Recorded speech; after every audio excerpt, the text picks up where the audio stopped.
पहला आर्टिकल है आपका प्रैक्सिस मिशन को लेके। एक इंपॉर्टेंट अपडेट, O2IAS अकेडमी में आपको वन स्टॉप सॉल्यूशन मिल जाएगा आपकी यूपीएससी प्रिपरेशन के लिए। अगर आप स्टेट एग्जाम के लिए भी प्रिपेयर कर रहे हो तो इंटीग्रेटेड कोर्सेज भी अवेलेबल हैं। करंट अफेयर्स बहुत वास्ट होते हैं तो उनको सिंप्लीफाइड और स्ट्रक्चर्ड मैनर में पढ़ने के लिए करंट अफेयर्स का कोर्स भी अवेलेबल है एट कॉस्ट ऑफ 5,000 रुपीज। इसमें आपको लेक्चर्स के अलावा प्रिंटेबल कंपाइलेशन मिल जाती है वीकली एंड मंथली बेसिस पर। 6 महीने के एंड में टॉपिक वाइज कंपाइलेशन मिलती है। नंबर 2 इज आपका वीकली टेस्ट होता है और इससे आपका मेंस वाला पार्ट स्ट्रेंथन होता है बिकॉज आपको शीट भी इवेलुएट करके दी जाती है। नंबर 3 इज वेडनेसडे को स्पेशल क्लास रहती है। अगर इन केस आपने मई 2027 को टारगेट करा है और जनवरी टू मई वाला जो करंट अफेयर्स था वो स्किप कर दिया है तो टॉपिक वाइज रिवीजन वहां पे करवाया जा रहा है। एंड नंबर 4 इज इसमें मंथली मेंटरशिप सेशन भी आपको प्रोवाइड किया जाएगा। इसी के साथ आप टेलीग्राम से जो पीपीटी की पीडीएफ फॉर्म होती है उसको भी डाउनलोड कर सकते हो, पर यहाँ पे सिर्फ इंग्लिश मीडियम में ही अवेलेबल होगी। एंड कोर्स में हिंदी एंड इंग्लिश दोनों ही कंपाइलेशन है। इंस्टाग्राम के ऊपर आप मुझे कनेक्ट कर सकते हैं, कोई भी क्वेरी है और इस नंबर के ऊपर आप कांटेक्ट कर सकते हो। तो सबसे पहले तो एक मिशन है जिसका नाम है praxis mission.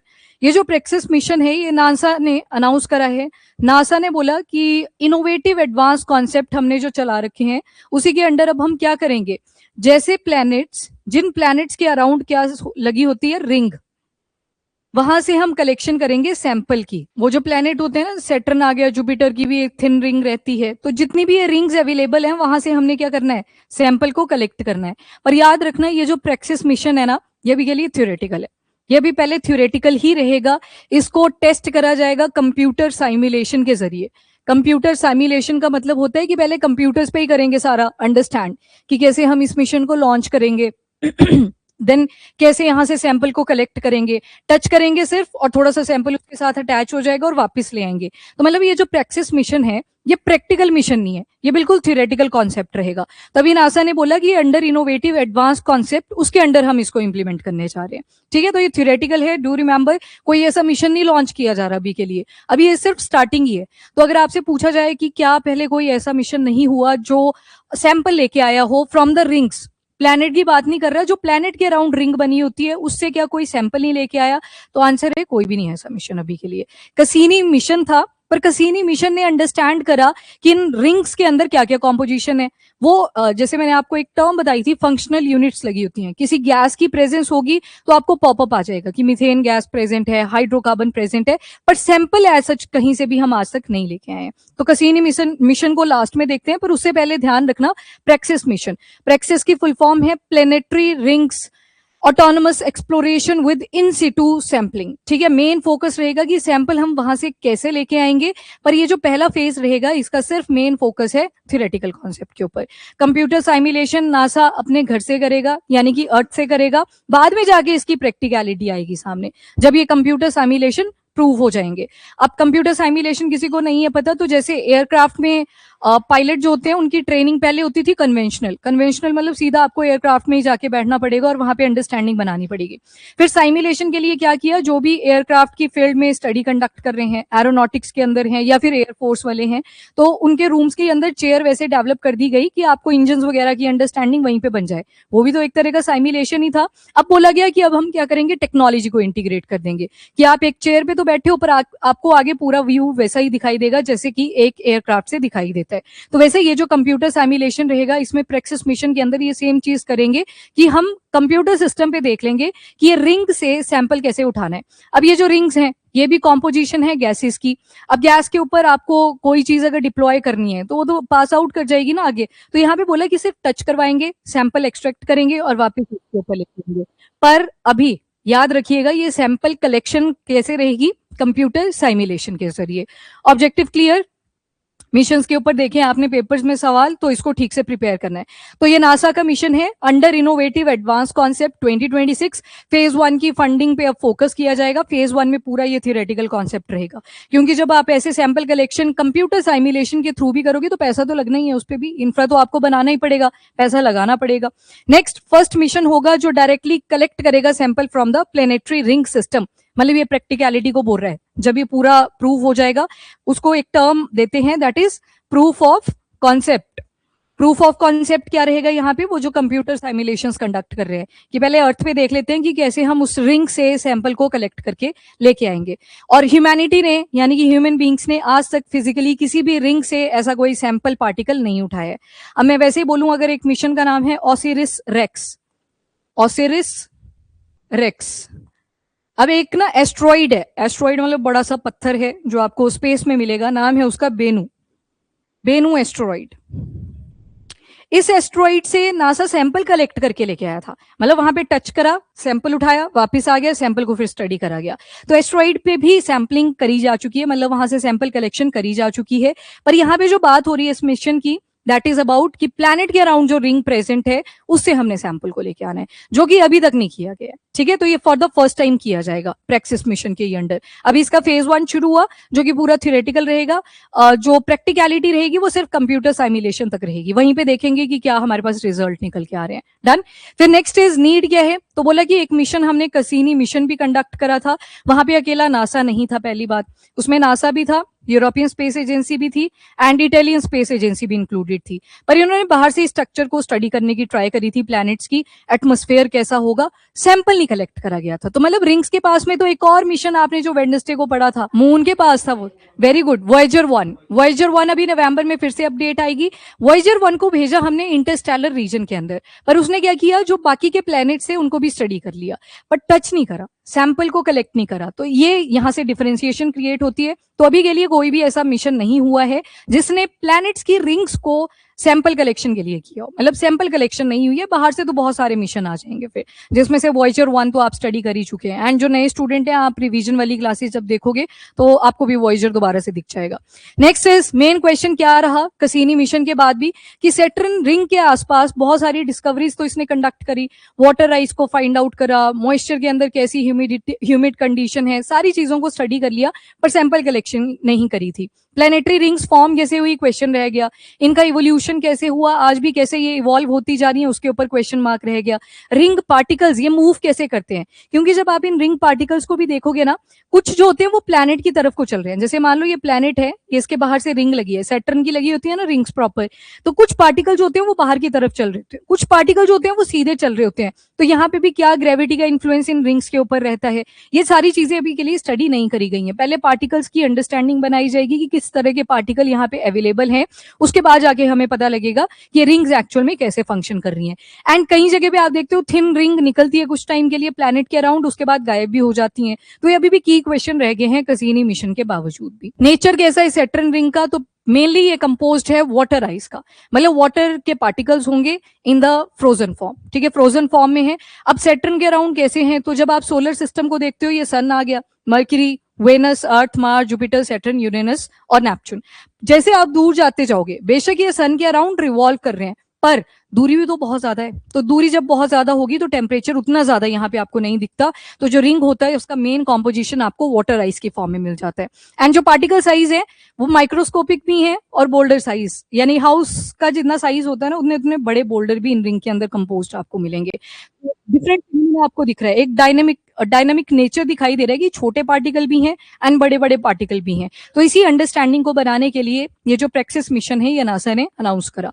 And second, particle continue दूसरे के साथ टकराते हैं, कहीं टकरा के मर्ज हो जाते हैं, मतलब ये छोटे छोटे पार्टिकल थे, इसका एक ही बन गया, क्लस्टर बन जाएगा। कुछ टूट भी रहे होते हैं, क्योंकि आपने ऊपर देखा हाउस साइज जितने बड़े बड़े बोल्डर्स भी अवेलेबल हैं, तो वो टूट भी रहे होते हैं एंड रिंग सिस्टम के अंदर कॉन्टिन्यूअसली मूव भी कर रहे होते हैं। तो इसी वजह से ये क्यूरियोसिटी है ह्यूमन बींग्स की, जिसको ये अंडरस्टैंड करना चाहते हैं। तो फर्स्ट इन सीटू सैंपलिंग करी जाएगी।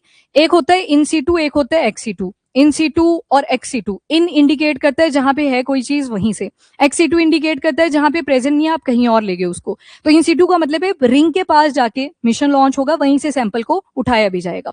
पहले थ्योरेटिकल रहेगा, उसके बाद प्रैक्टिकल रहेगा।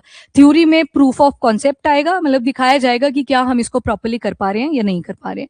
नेक्स्ट इज क्या क्या चीजें ये चेक करेंगे, पार्टिकल का साइज, पोरोसिटी। जैसे मान लो ये एक मेरे पास शीट है, इसमें पार्टिकल कैसे अरेंज्ड हैं, लूजली पैक्ड हैं या कॉम्पैक्ट पैक्ड है। अगर कॉम्पैक्ट होंगे तो हार्ड बन जाएगा स्ट्रक्चर, लूजली पैक होंगे तो दूरी दूरी पे प्रेजेंट होंगे। तो ये अंडरस्टैंडिंग बनाई जाएगी, इंटरनल स्ट्रक्चर देखेंगे एंड केमिकल कॉम्पोजिशन, कौन सा हाइड्रोकार्बन ज्यादा है, हाइड्रोजन का लेवल कितना है, कार्बन कितना है, क्या सल्फर प्रेजेंट है, क्या नाइट्रोजन प्रेजेंट है, केमिकल कॉम्पोजिशन को अंडरस्टैंड करेंगे। एंड रिंग के फीचर 4 प्रिंसिपल्स के ऊपर ये चेक करेंगे।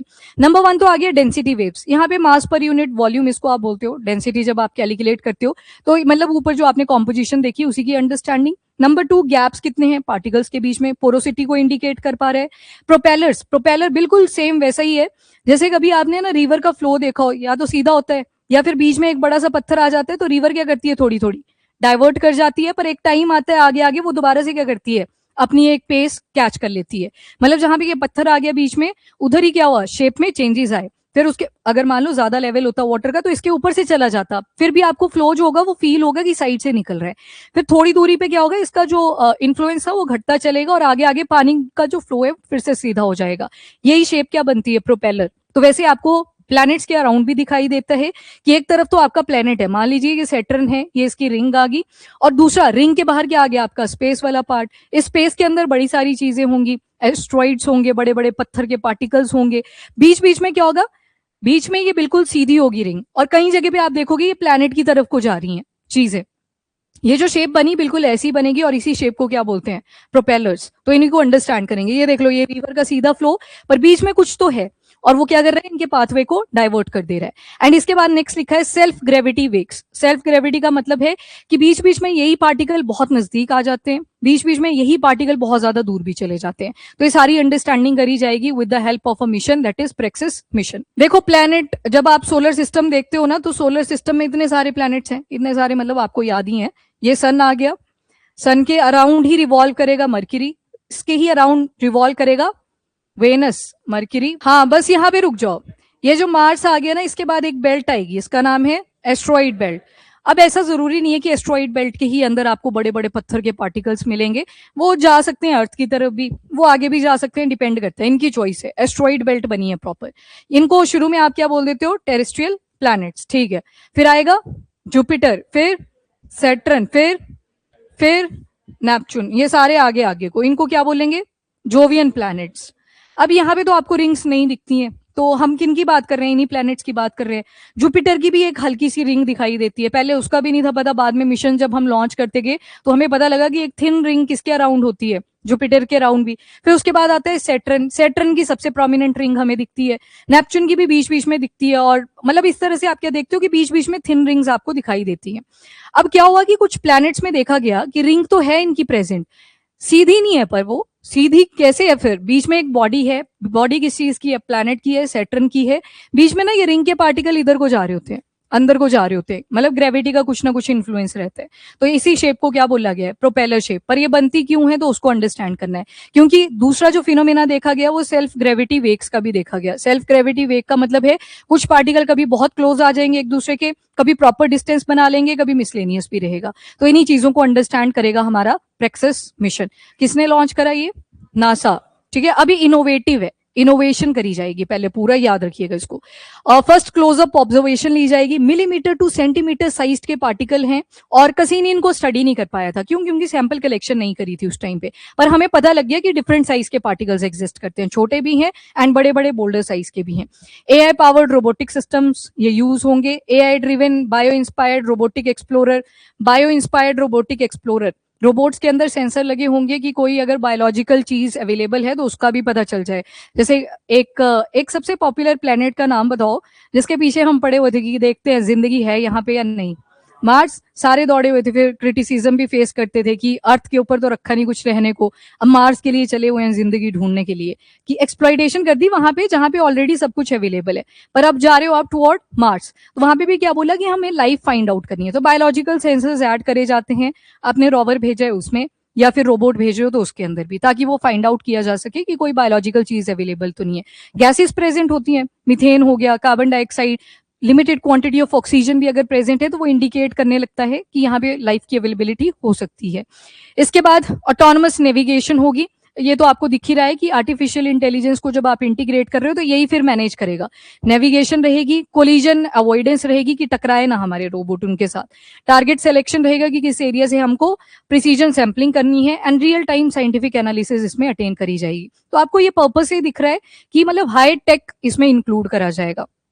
ताकि सैंपल कलेक्शन प्रॉपर्ली हो पाए और आपको पता लग गया कि ये जो पार्टिकल है ये कॉन्टिन्यूटी में मोशन में है। तो जैसे आपका जो भी उस टाइम पे रोवर भेजा जाएगा, रोबोट भेजा जाएगा, वो टकरा सकता है इसके साथ। तो मतलब हाई प्रिसीजन के ऊपर फोकस करेंगे। तभी बोला कि फेज 1 में हम सिर्फ इसको क्या रखेंगे, कंप्यूटर साइमुलेशन तक ही रखेंगे।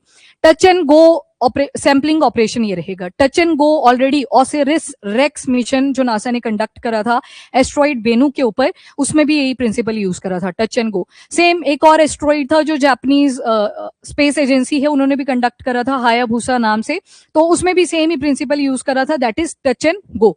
इसके बाद लॉन्ग सॉफ्ट डिप्लॉयबल बूम्स यूज करी जाएंगी और सैंपल को फटाफट से कलेक्ट कर लेंगी। मतलब उसी में से जो भी आपने रोवर भेजा होगा उसी में से मशीन्स निकलेंगी रोबोटिक आर्म जैसी, और वो फटाफट से सैंपल को कलेक्ट करेंगी एंड वापस आ जाएंगी। मिली सेकेंड का भी यहाँ पे रोल रहता है, क्यों? क्योंकि पार्टिकल्स कॉन्टिन्यूटी में मोशन में रहेंगे, तो इसी वजह से इतने प्रिसीजन के ऊपर फोकस करा गया। एंड एक्सप्लोरेशन स्ट्रेटेजी जो मैंने आपको बता दी, जहां जहां पे गैप्स होंगे वहां पे ये सबसे पहले फोकस करेंगे ताकि पार्टिकल जैसे आए साथ के साथ वहां से पिक कर लिया जाए। नाउ फेज 2 में क्या रहेगा, फिजिकल प्रोटोटाइप्स बनाए जाएंगे। देखो फेज 1 में तो पूरा कर दिया थियोरेटिकल, फेज 2 में आपने देखा प्रूफ ऑफ कॉन्सेप्ट दे दिया जाएगा। प्रोटोटाइप क्या होता है, आपने मिशन के लिए जो भी चीजें यूज करनी है उनकी पहले सैंपलिंग आप बनाओगे। सैंपल मतलब छोटे छोटे आप रोवर्स बना लोगे, छोटे रोबोट्स बना लोगे, फिर उनको प्रॉपर्ली टेस्ट करोगे, लैब के अंदर प्रॉपर टेस्टिंग होगी, और उसके बाद फिजिबिलिटी चेक करेंगे कि क्या ये फिजिबल रहेगा जब हम इस मिशन को एक्चुअल में लॉन्च करेंगे टुवर्ड ये जितने भी हमारे रिंग वाले प्लैनेट्स हैं। एंड उसके बाद ऑपरेशनल स्ट्रेटेजीज बनाई जाएंगी, और फाइनली फिर बाद में आप जाके सुनोगे कि यहाँ पर जो मिशन है वो लॉन्च कर दिया गया ताकि रिंग में से जो सैंपल है उसको कलेक्ट करा जा सके। अब मुझे एक चीज बताना, आप ऐसा ही एक थ्योरेटिकल कॉन्सेप्ट और यूएस की तरफ से जो गूगल रिसर्च ने अनाउंस करा था, वेरी गुड, प्रोजेक्ट सन कैचर। तो देखो ये सारे अभी क्या हैं, इनोवेटिव स्टेज में हैं, पहले इनके प्रूफ ऑफ कॉन्सेप्ट चल रहे हैं, बाद में आप इनको दोबारा से सुनोगे अपडेटेड वर्जन जब इनको लॉन्च कर दिया जाएगा। प्रोजेक्ट सन कैचर गूगल रिसर्च ने अनाउंस करा था, और उसका मेन पर्पस क्या है, डेटा सेंटर की आज के टाइम पे यूटिलिटी बहुत इंक्रीज होगी है। क्यों? क्योंकि आर्टिफिशियल इंटेलिजेंस इतना ज्यादा इनकलकेट हुआ। अब जब डेटा सेंटर बढ़े तो पावर की सप्लाई भी बढ़ी, पावर सप्लाई जब बढ़ी तो उसको कूलिंग करने के लिए अपना काम भी बढ़ गया। तो गूगल रिसर्च ने बोला एक थ्योरेटिकल कॉन्सेप्ट कि हम क्या करेंगे, प्रोजेक्ट सनकैचर के अंडर जो डेटा सेंटर वाला काम है वो सारा भेज देंगे टुवर्ड स्पेस। और कौन सी ऑर्बिट के अंदर, सन सिंक्रोनस ऑर्बिट। सन सिंक्रोनस जो होती है ये आपके अर्थ के पोल्स के अराउंड चलती है और सन की प्रेजेंस में 24/7 अपीयर करती है। तो बोला सनलाइट को यूज करेंगे पावर सप्लाई करने के लिए। तो ध्यान रखना ये प्रेक्सिस मिशन हो गया, ये नासा का है। प्रोजेक्ट सनकैचर आपको बोला गया ये गूगल रिसर्च का है। तो दोनों के जो ऑब्जेक्टिव है वो बिल्कुल डिफरेंट है। सिग्निफिकेंस, तो जहां पे भी आपको ये रिंग स्ट्रक्चर मिलेंगे, सैटर्न, यूरेनस, नेपच्यून, उन सभी को ये अंडरस्टैंड करने की ट्राई करेंगे। अच्छा, कुछ रिंग बियरिंग स्मॉल बॉडीज भी हैं जैसे चरिक्लो एंड चिरॉन। ये एक टाइम पे माना जाता है इवोल्यूशन हुआ है ना यूनिवर्स का भी, big bang theories and all, पता नहीं क्या क्या आती हैं उसके बाद थ्योरीज, पर एविडेंसेस हमारे पास नहीं होते, तभी तो उनको थ्योरी बोला गया। थ्योरी मतलब बना दी कि पॉसिबिलिटी हो सकती है कुछ ऐसे ही हुआ होगा। तो ये जो चरिक्लो एंड चिरॉन थे, इनको एक टाइम पे माना जाता है कि ये बड़ी बॉडीज रही होंगी, पर आज के टाइम पे ये छोटी हो गई हैं, पर इनके अराउंड भी क्या प्रेजेंट है, रिंग्स प्रेजेंट है। तो एक बार सैंपल कलेक्ट कर लिया तो फिर सभी की एनालिसिस उसके बेस पे करी जा सकती है, फिर डिफरेंट मिशन इन पे भी भेजे जा सकते हैं। नेक्स्ट, कसीनी हाइगन्स जो मिशन था, इसमें याद रखना ये जॉइंट मिशन था, नासा भी था इसमें, यूरोपियन स्पेस एजेंसी भी थी एंड इटालियन स्पेस एजेंसी भी थी। प्रे के लिए रख लेना इसको कहीं पे लिख के। और जैसे आप बोलते हो ना कि अब शॉर्ट नोट्स क्या बनाने थे, आप खुद देखो, आपने पहले तो सेंटर में हमेशा क्या करना है, जो पढ़ा आपने उसको लिखो। ऑनलाइन आप भी ध्यान से सुन लेंगे। प्रेक्सिस मिशन, इसी के बारे में पढ़ा। अब जब भी नोट्स बनाओगे ना, स्टार्टिंग में मत बनाया करो, लास्ट में बना लिया करो चाहे से। अगर स्टार्टिंग में बना रहे हो तो फिर ऐसी अप्रोच रखना कि मुझे जो मोटे मोटे पॉइंट्स याद रखने हैं। शॉर्ट नोट्स आपको सिर्फ प्री में ज्यादा हेल्प कर जाते हैं क्योंकि इसमें फैक्चुअल चीजें भी आती हैं, कॉन्सेप्ट तो उसमें भी रहेगा पर फैक्ट्स के साथ। मेंस में तो आपके पास चॉइस होती है कि मेरे को जितना याद होगा उतना ही मैं लिख पाऊंगा या लिख पाऊंगी, चॉइस है ना आपके पास, पर प्री के अंदर चॉइस नहीं होती। शॉर्ट नोट्स में बस इतना, जैसे प्रेक्सिस मिशन है, इसकी पहले फुल फॉर्म लिख ली, वहां से क्या होगा आपको पता लग जाएगा कि प्लैनेट्स की बात कर रहे हो और उनके भी रिंग्स की बात कर रहे हो और इन सिटू सैंपलिंग कंडक्ट करनी है अपने को। फुल फॉर्म लिख लिया, उसके बाद किसने इसको लॉन्च करा है तो उस बॉडी का नाम लिख दिया नासा। क्या पहले ऐसा कोई मिशन करा गया है जिसमें सैंपल्स की कलेक्शन करी गई हो, पहले लिखना है नो, फिर लिखना है बट। कौन सा मिशन था, कसीनी हाइगन्स मिशन। कसीनी हाइगन्स मिशन जिसमें क्या किया गया था, इन रिंग्स को बाहर से ही स्टडी करा गया था पर सैंपल कलेक्शन नहीं हुई थी। साथ ही इसके लिख लो किस किसने लॉन्च करा था, तो ज्वाइंट मिशन था ये, नाम लिख दो फटाफट से। अब पूरा नहीं लिखना है एरोनॉटिकल, ऐसे नहीं चलना है, सीधा लिखो यहाँ पे नासा आ गया। आगे यूरोपियन स्पेस एजेंसी आ गई, नेक्स्ट इटालियन स्पेस एजेंसी आ गई। तो मैंने क्या किया, एक ही जगह पे ये सारा लिख दिया। आप अपने पेज पे भी ट्राई करो सारा इसको लिखने की, आप नोटिस करोगे कि वो पहले शायद एक पेज बन गया था आपका नोट्स का, ये आधे पेज में निपट जाएगा। अब सेकंड इज, इसका जो फेज 1 रहेगा उसमें हम सिर्फ क्या फोकस करेंगे, थ्योरी के ऊपर। सीधा लिखो यहाँ पे। फेज 2 में क्या बोला, जो प्रोटोटाइप्स है उनको बनाया जाएगा। प्रोटोटाइप का क्या मतलब होता है कि प्रूफ ऑफ कॉन्सेप्ट, कि क्या हमारा ये जो वर्क था पूरा ये काम भी कर पाएगा, वहां पे कैसे रिस्पॉन्स करेगा, तो उसके ऊपर काम करेंगे। नाउ नेक्स्ट इज, जैसे मैंने आपको कुछ मिशन इसके साथ कनेक्ट कर दिए। मैंने बोला नासा ने पहले भी एक मिशन कंडक्ट करा था, नाम था इसका ओसिरिस रेक्स। इसकी बड़ी लंबी चौड़ी फुल फॉर्म है, पर इतना भी याद रह जाए चल जाएगा। तो यहाँ पे सैंपलिंग करी गई थी, पर कहां से, यस यहाँ पे बेनू एस्ट्रॉइड से सैंपल कलेक्ट करा गया था, ठीक है। और पहला जो इसका फेज रहेगा वो कैसा रहेगा, कंप्यूटर साइमुलेशन बेस्ड। ये तो यूज करेंगे करेंगे, कुछ चीजें लैब में भी चलेंगी एंड कुछ चीजें जो होंगी वो कंप्यूटर साइमुलेटर पे चलेंगी। जैसे मान लो, और साथ में क्या बोला यहाँ पे, रोबोट्स का यूज करा जाएगा, ठीक है। रोबोट्स में बायोलॉजिकल सेंसर भी लगे होंगे, ताकि अगर बायोलॉजिकल प्रेजेंस है, केमिकल सेंसर्स होंगे, कौन कौन से केमिकल प्रेजेंट है, किन चीजों को स्टडी करेंगे। ये पार्टिकल का साइज तो देख लिया था कैसीनी मिशन ने, अब इसी की कॉम्पोजिशन देखनी है अपने को। कॉम्पोजिशन देखनी है, पार्टिकल के साइज को और बेटर अंडरस्टैंड करेंगे, क्योंकि अब तो सैंपल ही आ जाएगा ना हमारे पास। तो केमिकल कॉम्पोजिशन हो गया। इसके बाद कैसी शेप बनती है वहां पे, प्रोपेलर्स। प्रोपेलर नहीं याद रह रहे तो एक शेप ऐसे बनाओ सीधी, और दूसरी शेप ऐसे दिखा दो, ऐसे, और सॉरी उल्टा बना, हाँ ऐसे, और फिर आगे सीधा हो गया, उल्टा बन गया। यहां बाहर को आना था, बीच में है ना सेट्रन, और बीच में ऐसे बना दो। तो ये प्रोपेलर शेप आपको ध्यान में रह जाएगी कि बीच में कोई बैरियर आ गया जिसकी वजह से जो मूवमेंट सीधी चल रही थी उसमें कुछ चेंजेस आए। तो यहाँ पे आपको प्रोपेलर दिख रहा है। सेल्फ ग्रेविटी गैप्स को स्टडी करा जाएगा, सेल्फ ग्रेविटी गैप्स। और मिशन का कैसा रहेगा, टच एंड गो। ये भी इंपॉर्टेंट लाइन है, टच एंड गो, क्योंकि कई बार रोवर को वहीं पे भी रखा जाता है। पर जब ओसिरिस रेक्स परफॉर्म करा गया था ये वाला, तो इसमें भी क्या किया था, फटाफट से उसने टच करा, सैंपल को पकड़ा और वापस आ गया। ऐसे अज्यूम करो एक प्लेट सी लगी होती है, प्लेट में कोहेजन की टेंडेंसी होती है, मतलब चिपकने वाली टेंडेंसी रहेगी, और जैसे वो टच करेगा नीचे वो सैंपल को कलेक्ट कर लेगा। एक तो ये आ जाता है टच एंड गो, या तो हाथ ओपन करेगा, रोबोट यूज कर रहे हैं, हाथ जाएगा नीचे, फटाफट से जो भी आएगा हाथ में उसको वापस लिया, चलो। अगर खाली आया तो एक अटेम्प्ट तो बना ली जाती है वैसे, कि साथ साथ ही एक और ट्राई दिया जाए। पर अगर मान लो पीछे से बड़ा बोल्डर आ गया तो मिशन फेल भी हो जाता है। तो ये तो बात की पॉसिबिलिटीज है, पर मेन जो फोकस रहता है, रोबोटिक आर्म्स यूज कर ली या कोहेजन वाली चीजें ऐड कर ली, तो ये सारी चीजें यूज करी जा सकती है। बस इतने ही होते हैं आपके शॉर्ट नोट्स, ज्यादा नहीं उलझना इन चीजों में।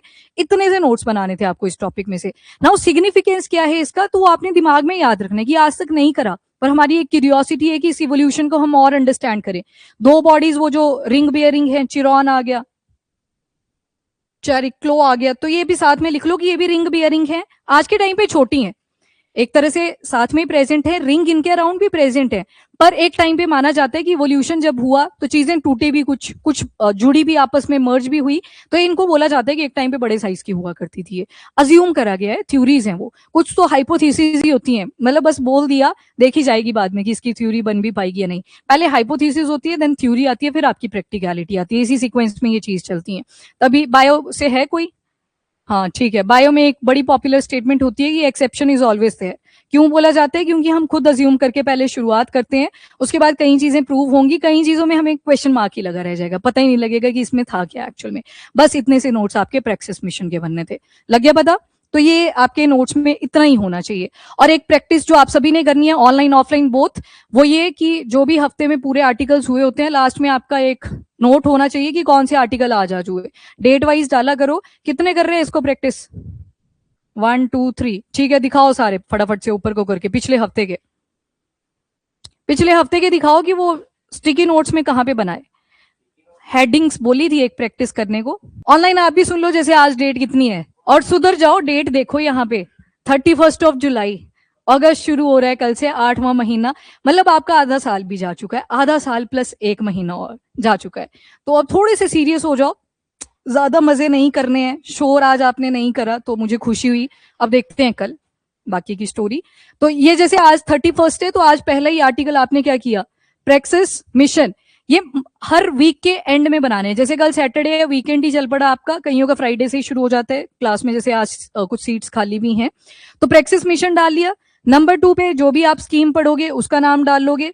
नंबर 3 अगर कोई मैप रिलेटेड चीज पढ़ी आपने मैप का नाम डाल दोगे कि आज मैंने, जैसे मैं आपसे पूछूं सियोटा करके एक लोकेशन है, ये कहाँ पे है?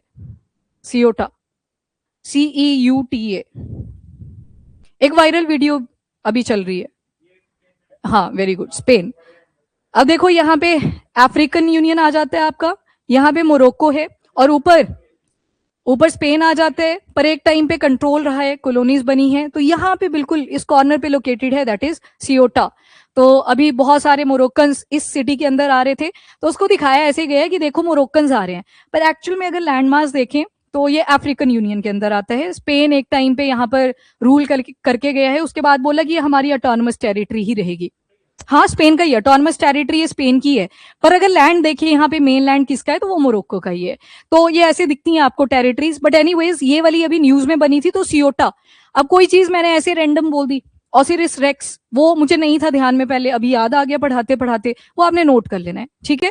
और ये लिस्ट बनाने की प्रैक्टिस करो, इससे आपके पास खुद ही रिकॉर्ड रहेगा कि क्या आर्टिकल्स बने थे। तो वो जो आपको प्रॉब्लम आती है ना कि यार याद ही नहीं रहते, इतने सारे आर्टिकल्स हो जाते हैं, इन नोट्स को भी देखते रहोगे ना, आपके काम आएंगी चीजें। और बाकी है तो मैं नहीं डिनाई करूंगी इस चीज को, करंट अफेयर्स अभी कोई भूल जाते हैं विद द टाइम, तो इनको रिवाइज मल्टीपल टाइम करना होता है।